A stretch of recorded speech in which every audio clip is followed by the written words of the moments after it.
Hey guys, in today's video, I am going to show you how to add a digital signature block in PDF for someone else to sign.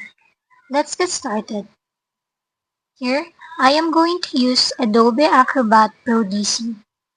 First, open your desired PDF file in Adobe Acrobat Pro DC. Next, click All Settings, and then look for Prepare a Form. Then, click Select a File. Wait for it to load, then click Create Form.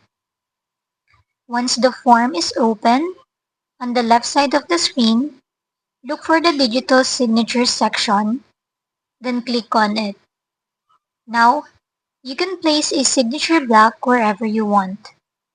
At the bottom of your screen, there is a preview button. You can click on it to see how it looks and check the function of your signature block before finalizing it.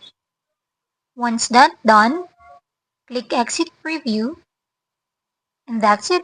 You have added a digital signature block. If this video helped you, don't forget to like and subscribe for more helpful tutorials.